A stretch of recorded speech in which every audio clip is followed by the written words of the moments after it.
that with you, but it really depends whether it's going to be a successful try or not.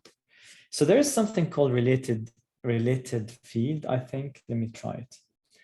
A related name. And maybe if you do authors here, you might be able to access authors from book. Let me try that. I'm going to actually save. I'm going to make migrations, migrate, Python manage.py, make migrations, Python manage migrate. So that's not going to change. I don't think that will change the database. If I refresh this one,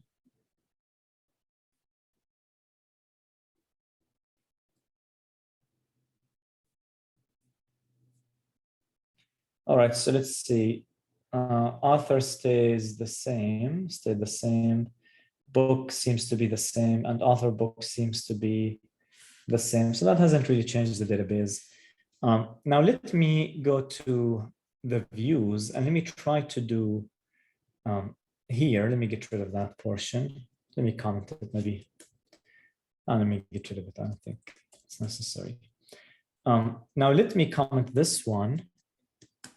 So maybe now you can do book one dot authors. Do you see, guys, what happened here? Let's see, dot add author one book. I like that. I'm going to start using it.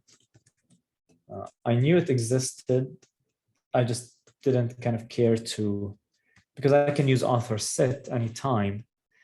But now, because we have a related name, we've defined a related name, and we give it the name authors, now we can actually do the same thing. We can say books and authors.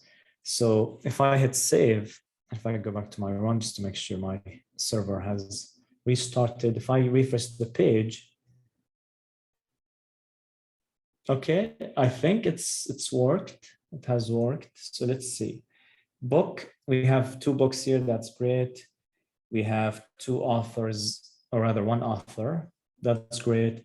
And if you look at author book, you see that we have 2 connections.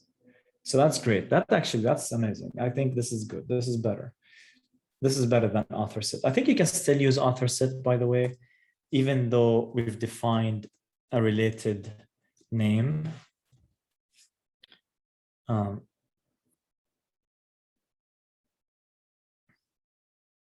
Actually, author set right now is gone. Interesting. So you can't use author set anymore. You can only use authors, which I wouldn't mind. I mean, I think I would prefer authors instead of author set. It's just simply replaced author set with authors. So you can't use both. So as soon as you define a related name here, you have to use that related name. If you don't define a related name, then you have to use author underscore set. So the name of the table, which is author underscore set.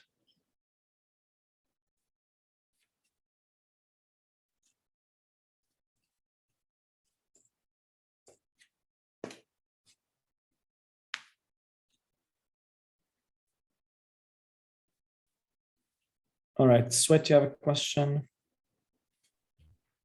Yeah, Professor. So for this related name thing which you just tried, would we be like quizzed on it like the next week, or it was just for like a trial base?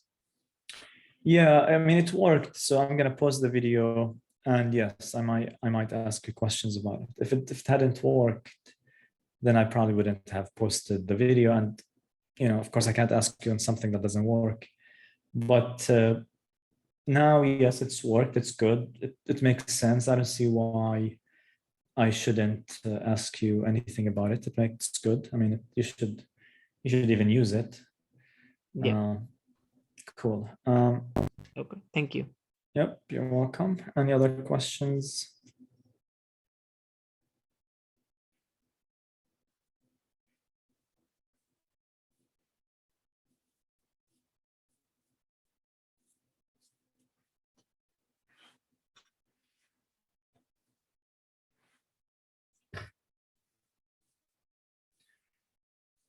All right, so I'm gonna actually post, let let me make something clear here.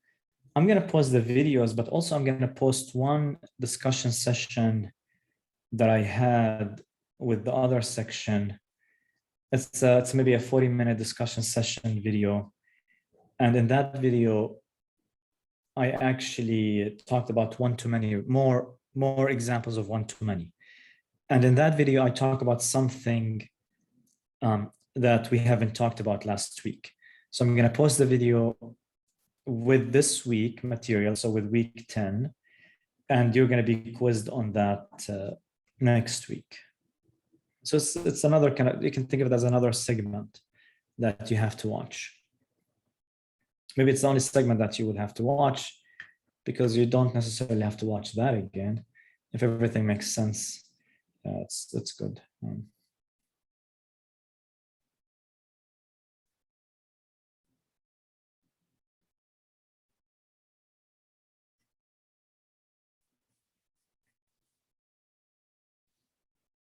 By the way, if any of you wants to kind of contribute in kind of editing those videos, if you feel that you're good at, or you're just interested in kind of helping, and just reach out to me, and maybe I'll let you kind of maybe chop those videos into smaller segments.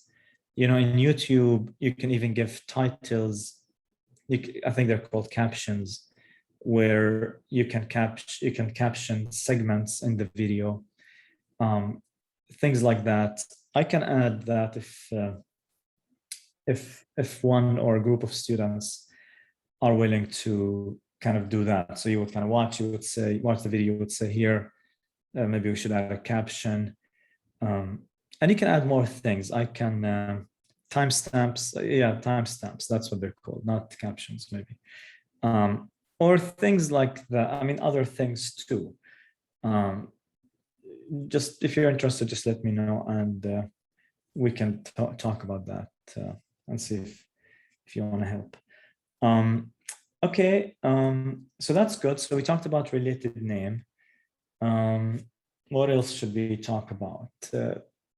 I think that I don't want to talk about related names more, although I could, but I think for me to do that, you should watch the stuff that I covered in the discussion session. So that's why I remember the discussion session, because we can talk about related name for one-to-many, but you need to watch the discussion session first. So maybe we can do that next week. Okay, guys, do you have any questions about any of that stuff here?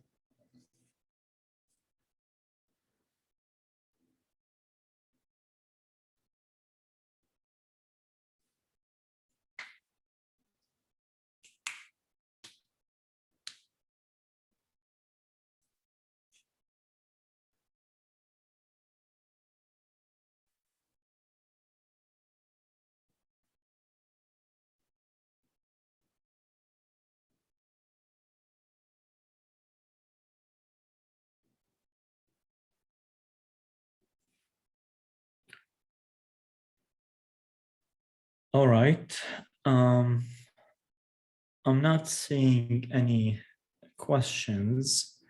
There are many things that we can discuss here for many-to-many.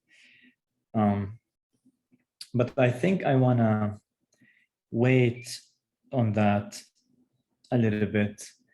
And I'll give you some time to kind of, practice what we've done and try to write code and experiment.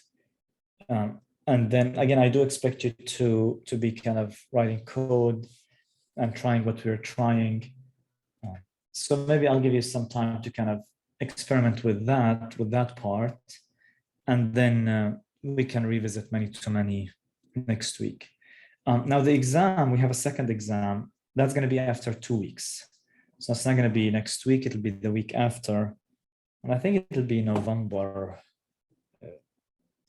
Is it going to be November maybe 8? Let me see. So exactly after 2 weeks, it's going to be November 10. So November 10, we'll have the second exam.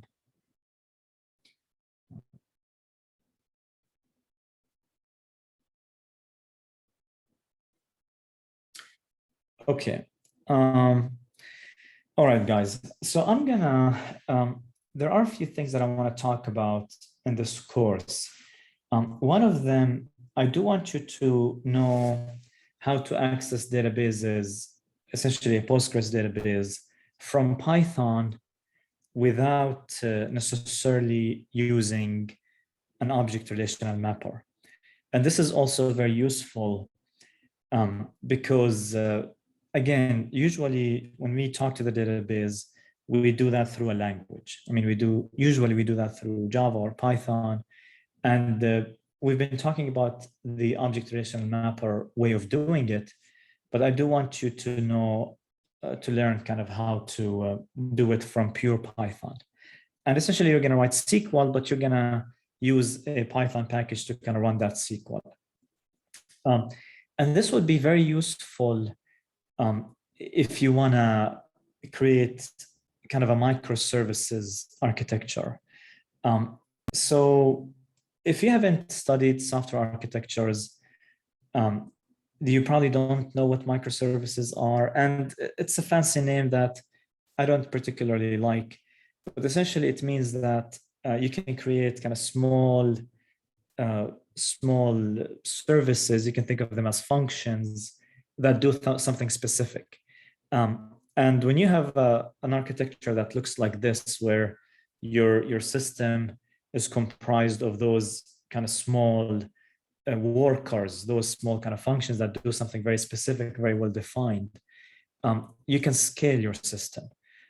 You can scale it because if one particular function has many requests, you can kind of make it more powerful, meaning you can assign that particular function or microservice kind of more resources. And this is very different than creating one big system where everything is happening in the system. So they call those monolith system, where everything is just in one place.